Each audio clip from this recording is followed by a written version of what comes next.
రాజన్న సిరిసిల్ల జిల్లాలో పానీపూరి తిని పలువురు అస్వస్థతకు గురయ్యారు. ఈ ఘటనపై బీఆర్ఎస్ నేత కేటీఆర్ ఆరా తీశారు. వెంటనే ఆసుపత్రికి వెళ్లి బాధితులకు అండగా ఉండాలని పార్టీ జిల్లా అధ్యక్షుడు తోట ఆగయ్యకు ఆదేశాలు జారీ చేశారు.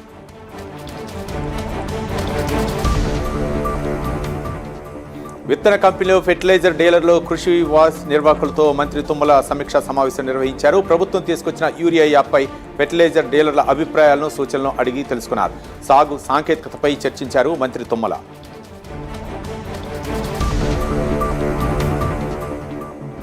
జీడీకి గిట్టుబాటు ధర ఇస్తామని, జీడీ బోర్డు ఏర్పాటు చేస్తామని ఎన్నికల్లో ప్రభుత్వం ఇచ్చిన హామీని నెరవేర్చలేదని సిపిఎం నాయకులు ప్రశ్నించారు. ఇచ్చిన హామీలను వ్యవసాయ శాఖ మంత్రి కింజరాపు అచ్చెన్నాయుడు ఎప్పుడు అమలు చేస్తారో చెప్పాలని శ్రీకాకుళంలో డిమాండ్ చేశారు.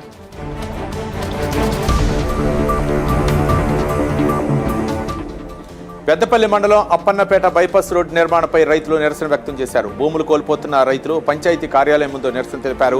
ఇప్పటి వరకు అధికారుల నుంచి స్పష్టమైన హామీ లభించలేదని వాపోయారు. నష్టపరిహారం అందిన తర్వాతే బైపాస్ రోడ్డు నిర్మాణ పనులు చేపట్టాలని డిమాండ్ చేశారు రైతులు.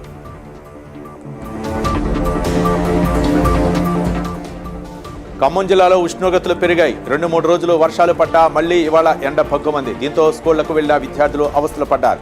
మధ్యాహ్న భోజన సమయంలో గ్రౌండ్లో ఆడుకుంటూ చూస్తున్నట్లు ఉపాధ్యాయులు చెప్పారు. వాతావరణ హెచ్చరికలు గమనించి మరికొన్ని రోజులు సెలవులు ప్రకటించాలని పలువురు కోరుతున్నారు.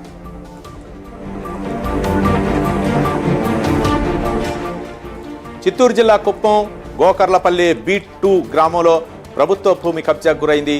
రాజవ కాలువకు సంబంధించిన సుమారు 90 సెంట్ల ప్రభుత్వ భూమిని సిగలపల్లి గ్రామంలో వైసీపీకి చెందిన సోమశేఖర్ ఆక్రమించుకున్నారని ఆరోపించారు.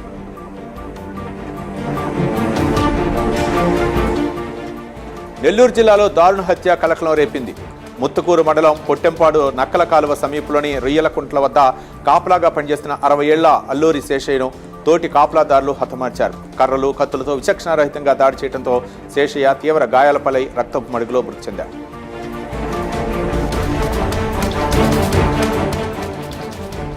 అంబేద్కర్ కోనసీమ జిల్లా రాజోలు నియోజకవర్గ పరిధిలో మామిడి కుదురు మండలం ఏదరా గ్రామంలో విషాదం చోటు చేసుకుంది. వంట గ్యాస్ లీక్తో మహిళకు తీవ్ర గాయాలై ఆమె చికిత్స పొందుతూ చనిపోయింది.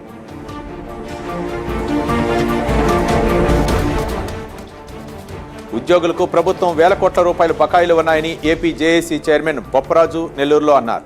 ఉద్యోగుల బోనస్ అడగటం లేదని, రావాల్సిన వేల కోట్ల జీతాలు కోసం డిమాండ్ చేస్తున్నామని తెలిపారు. ప్రభుత్వ ఉద్యోగులు భారం అనేది అవాస్తవం, వెన్నెముక అనే విషయాన్ని గుర్తించాలన్నారు. ప్రభుత్వం ఈ ప్రచారాన్ని ఆపకపోతే తీవ్ర పరిణామాలు ఉంటాయని వారు హెచ్చరించారు.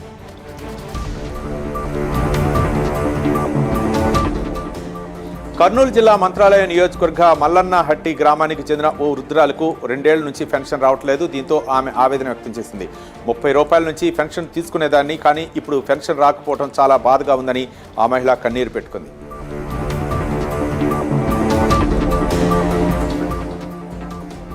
చింతూరు ఏజెన్సీలో ఘనంగా యోగాంధ్ర కార్యక్రమం నిర్వహించారు. మోతుగూడెం పంచాయతీ పరిధి 4 జలాశయం వద్ద వేడుకలు నిర్వహించారు.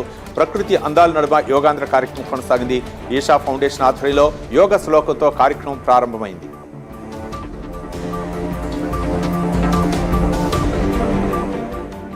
కృష్ణా జిల్లా గుడివాడ నియోజకవర్గం గుడివాడ ప్రజావేదిక కార్యాలయంలో సిఆర్ఎంఎఫ్ చెక్కులు పంపిణీ చేశారు. ఎమ్మెల్యే వెనిగండ్ల రాము చేతుల మీదుగా 31 కుటుంబాలకు 30 లక్షల రూపాయల చెక్కులు అందించారు. కూటమి 2 ఏళ్ల పాలలో గుడివాడలో 6,36 లక్షల రూపాయల సహాయం అందించినట్లు తెలిపారు ఎమ్మెల్యే రాము.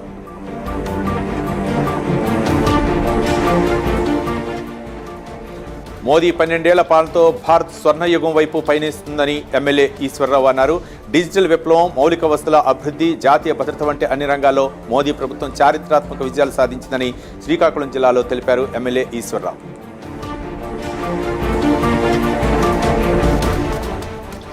ఖమ్మం రైల్వే స్టేషన్లో కేంద్ర ప్రభుత్వం 12 ఏళ్ల రైల్వే అభివృద్ధి ప్రదర్శన కార్యక్రమాన్ని నిర్వహించారు.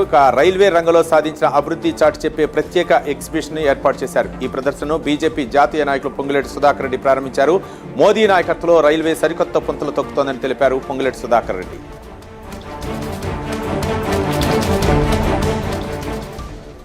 ఖమ్మం జిల్లాలో పీడీఎస్యూ విద్యార్థులు ఆందోళన నిర్వహించారు. ఇందిరానగర్ కాలనీలోని ప్రభుత్వ ఉన్నత పాఠశాల ఎదుట విద్యార్థులు పీడీఎస్యూ నాయకులు మస్తాన్ ఆధ్వర్యంలో నిరసన వ్యక్తం చేశారు.